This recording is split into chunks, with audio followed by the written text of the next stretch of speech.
Eagles Entertainment.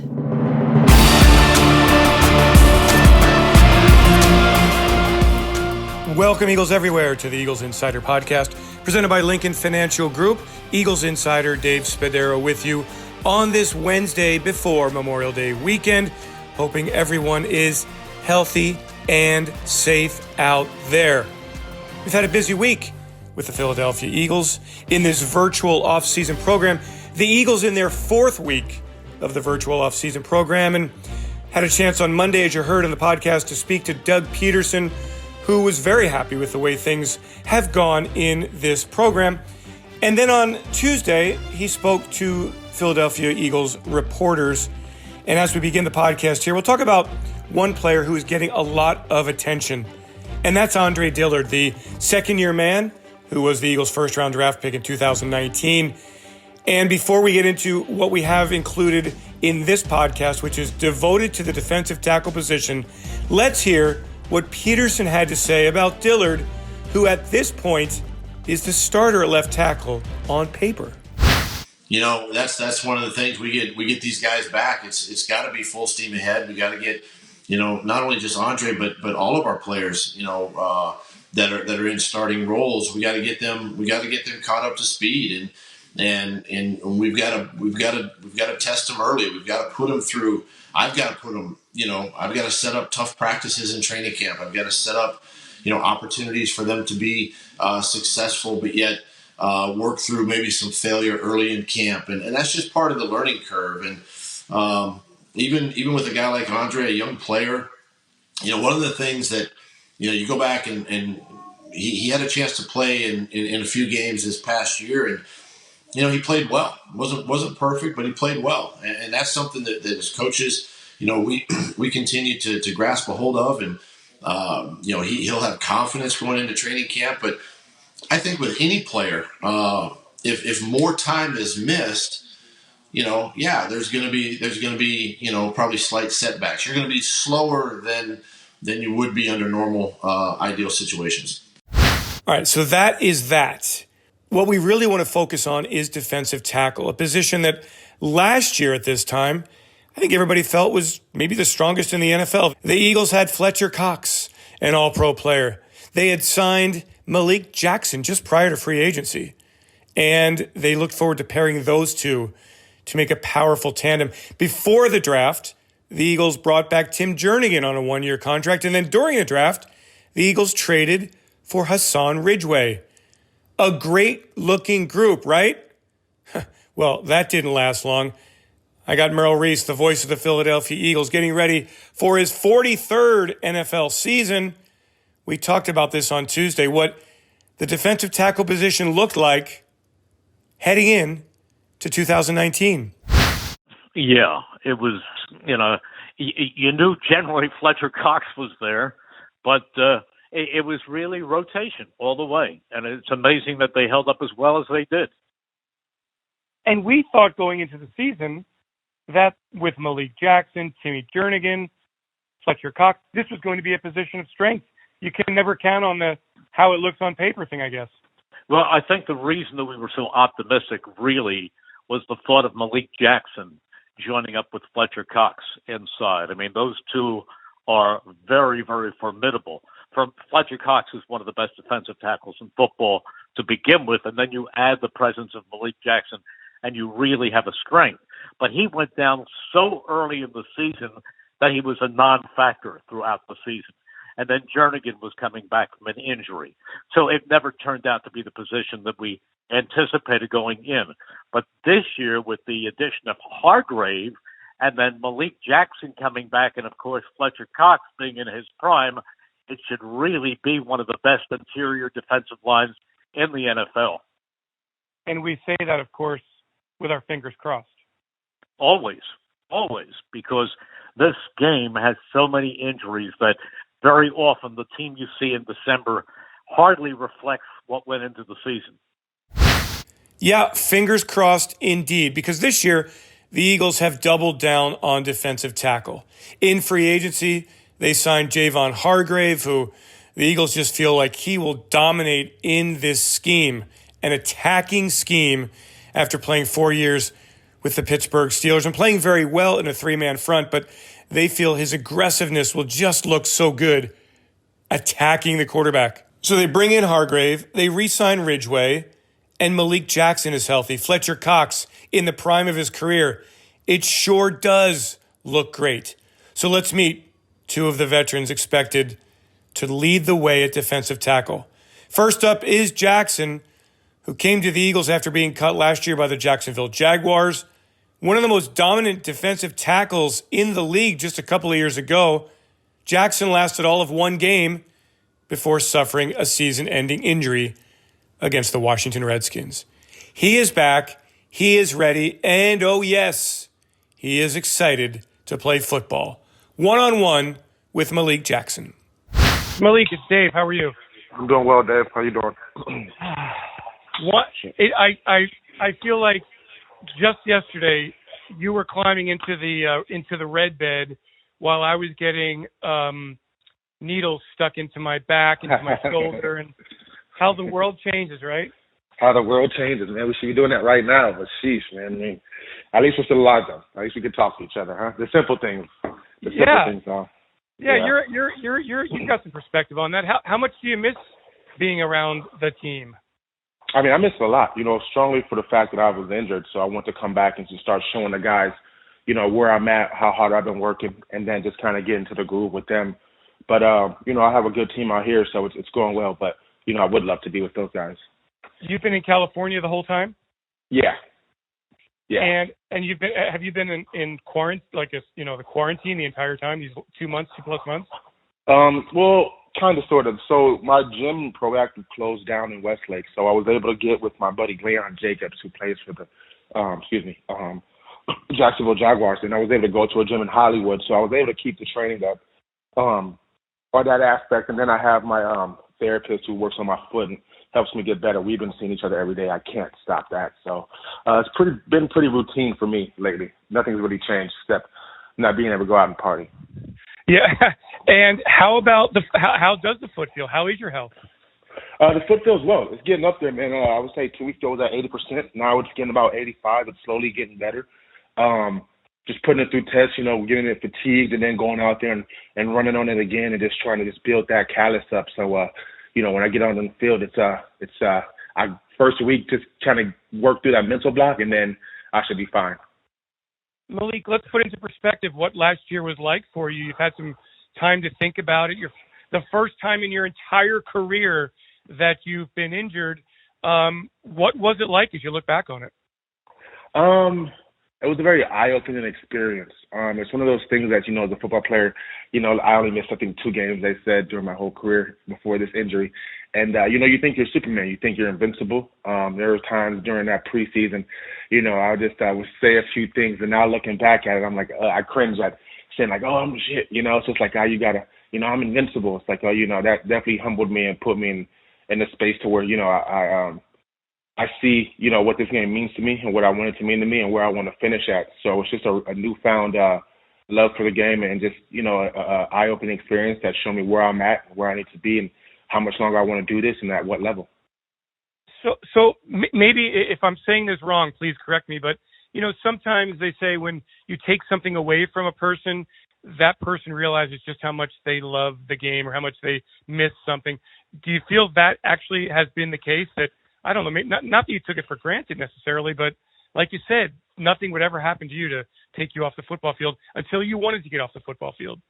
Yeah, no, I think it definitely, it's one of those things you play the game for, and you're right, you play the game for a while, you're like, oh, the fans are screaming, you just kind of take it, not for granted, but you're like, oh, this is cool, this is what it's supposed to be like, but when it's taken away from you, it's like, wow, I miss the fans screaming, Philadelphia for the first time, fans cursing at you in the second quarter, screaming at you, it's like, oh, I missed that, so it's just fun, plus to see people do what you love to do, and, it's one of those things as football players, we know we never get to write the end of our story, whether it be injury or whatever the front office says, you're done, you're done.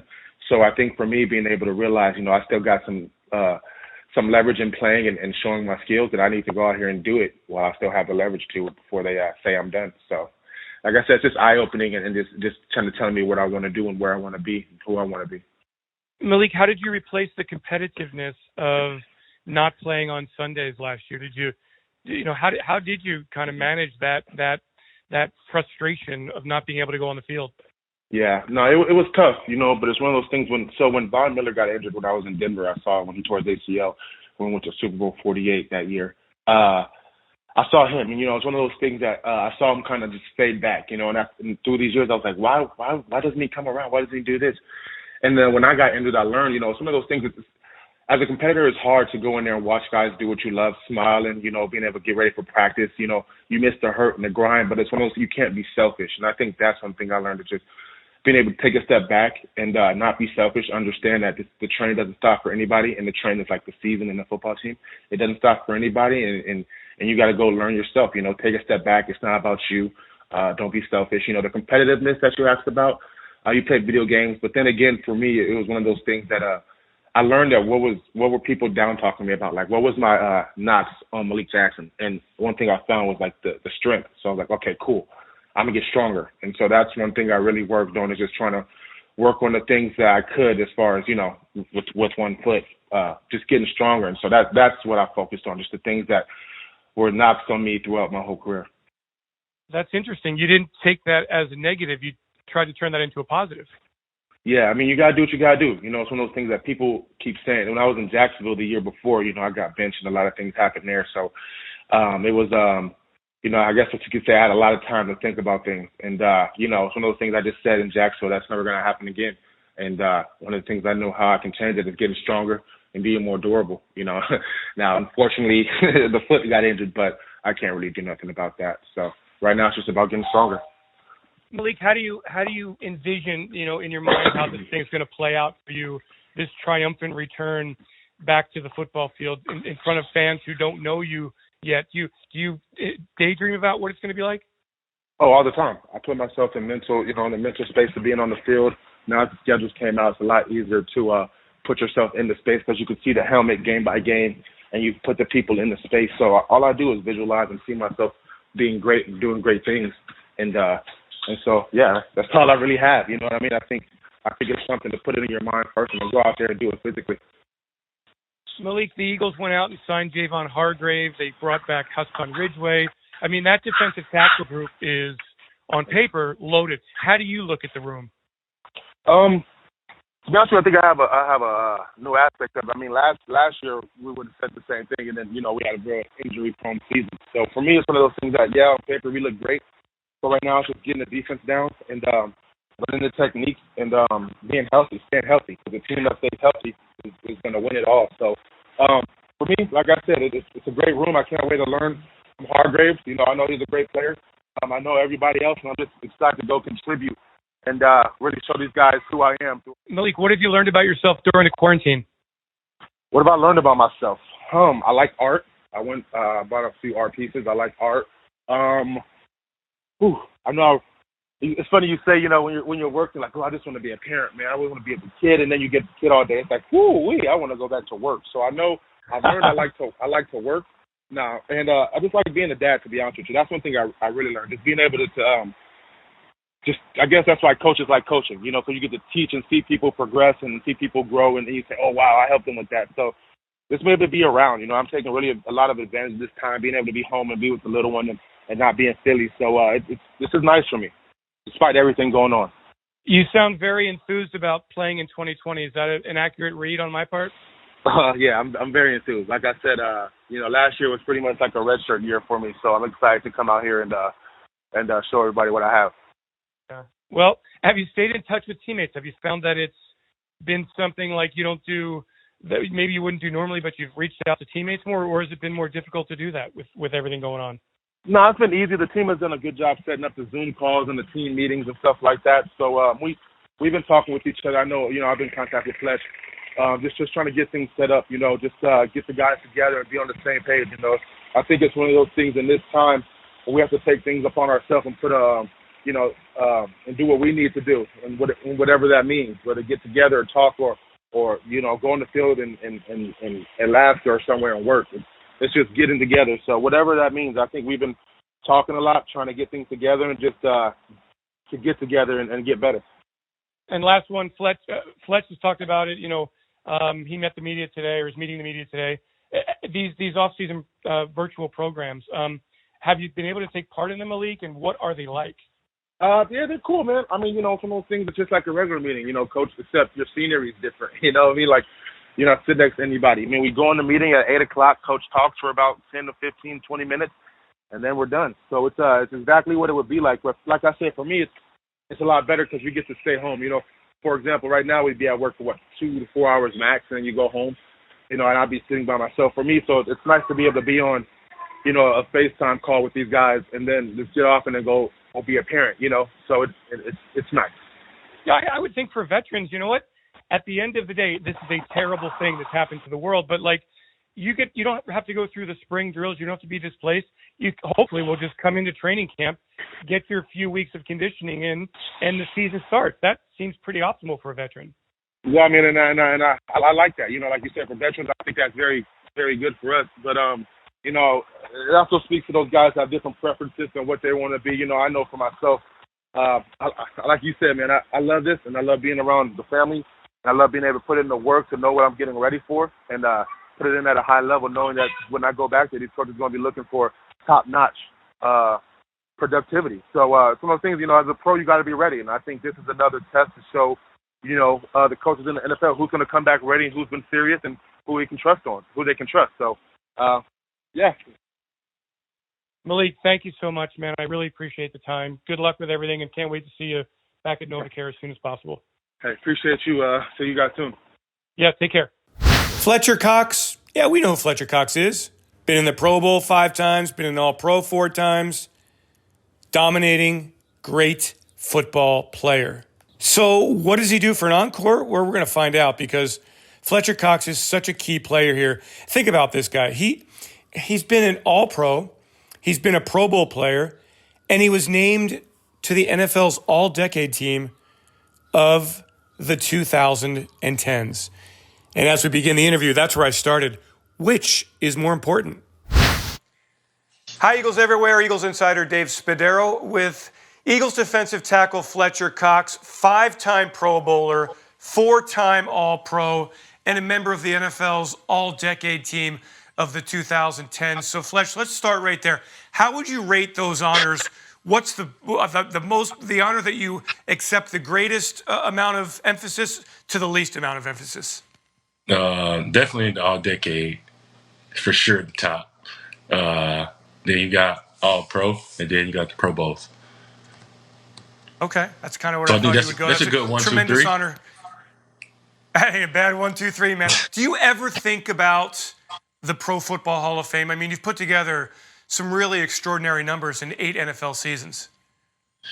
No, I think about it. It comes to the back of my head sometimes. Being in there, and obviously when I'm done playing, I would definitely, want to be there. I want to, be in Canton, Ohio, and have my face in there, and be able to go up there on the stage and give a speech someday, and talk about what got me to where got me there. So I think about it sometimes. It is amazing. Year number 9. How has your offseason been? It's obviously extraordinary times. What has it been like for you? It's been good. It's been a little different. Obviously every day I'm calling in, at least twice a week for dog meetings for sure, and then checking on the boys and doing the virtual workout stuff. But for me, it's just about it's different because normally I can pop into NovaCare and work out with the guys and then kind of be away for a little time and then pop in. But now it just feels weird being out the whole time. And just working out, at home and at the gym, at the ranch. So it's been different, but doing anything I can to stay in shape, make sure I'm ready to go. This time of pandemic, global pandemic, Fletch, I wondered, have you had any grand plans in the off season that you had to cancel because of COVID-19? I think I had one vacation plan. It would have been early April when I was gonna go, but I had really planned one vacation plan to go to Dubai for 12 days. So that got canceled. So hopefully I can still make it happen, but don't look like it. Maybe I can put it on the schedule for next year. And I think the biggest thing right now is staying safe right now and making sure everybody around me is doing the same. Fletch, what have you learned about yourself during this period of quarantine and isolation and kind of just playing it safe? Well, it's I can say a lot of things, but for me, I think like you said, I'll be at the ranch. I've been at the ranch about 80% of this time, and I'm able to go there, work out, and when I'm done, I get to go out and do a bunch of outdoor stuff. Helping the guys out around there, driving tractors, driving heavy machinery, knocking projects out. So it's kind of been a fun time for me to spend more time out there. Very good. Hey, let's talk a little football here, 2020 style. Obviously, with Javon Hargrave and you and Malik and Hassan and Anthony and all the group at defensive tackle, everybody's very excited about defensive tackle. How do you see the position and the addition of Javon? I love it, man. I love it. I think Howard did a great job of bringing competition in the room. It's gonna make everybody raise their game just a notch. And that room has always been competitive. That room has for sure been competitive. Everybody at the, practice competing against each other. But at the end of the day, when it comes to a game, we're always working together. But Javon, I've spoken with him. I'm excited about him. Ready to work with him whenever we can. That room, man, the guys inside is stacked, and I'm really excited about this upcoming season to work with those guys because never got a chance to really work with Malik, and it's gonna be like working with Malik all over again, and really learning Javon. We kind of said the same thing last year after Malik came on board, how great this group looked, and then all the injuries. And I wondered, I think 8 defensive tackles in all last year. You were the only constant. And by the end of the season, you were dragging that triceps around. I mean, you were banged up, hurting, and you continued to play and fight and have great success. What was 2019 like for you? No, it was different for me. Obviously, I had the surgery, and then at that surgery, it takes a while to get back to where you need to be. Obviously, sometimes as a pro athlete, you feel like where you are, but you gotta face the truth that you're not where you should be. But for me, it just took time, and I think like right towards the end of the season, had a bicep banged up, but that got better. Then at the same time, that got better, and as coaches was resting me in practice to get that better, the toe got better, which like the last 2 or 3 games, which probably the best games of that year last year, especially I think that playoff game, probably my best game I had played all year. Fletcher, I know you were asked about it by the reporters when you met with them, but Darius Slay is coming to Philadelphia, former college teammate of yours. What does he add to the defense? And for all of these new players, what is the message? Come to Philadelphia and what happens? Hey, come to Philadelphia, learn the things that we do, learn the culture around the building. It's different. I think every organization is different. But for Darius, I know he's going to bring the attitude. He's going to bring that. Obviously, I played with him in college. I know the type of guy he is. He loved the game of football. He loved winning. And I told him, hey man, you come here, we're going to win. We do things different here. And for Javon, I just told him, man, hey, come here, learn the system. Basically for both of them, come here, learn the system. If you need help with something, you can call me. Obviously I can help you. I can explain it probably clearer to you from player to player than coach to player. But for both of those guys, man, I'm excited about them. And even all of the draftees, all the guys that got drafted, excited to see those guys fly around and, doing whatever it takes to take the Eagles to the next level. Fletch, you've got 48 sacks as a member of the Philadelphia Eagles. That's 7th on the all-time franchise list. At the top of the list, Reggie White had 124 sacks. Trent Cole had 85 sacks. 48 to 85 to 124. What do those numbers mean to you? It's a lot. I think like I said, I go back and I was talking to Trent,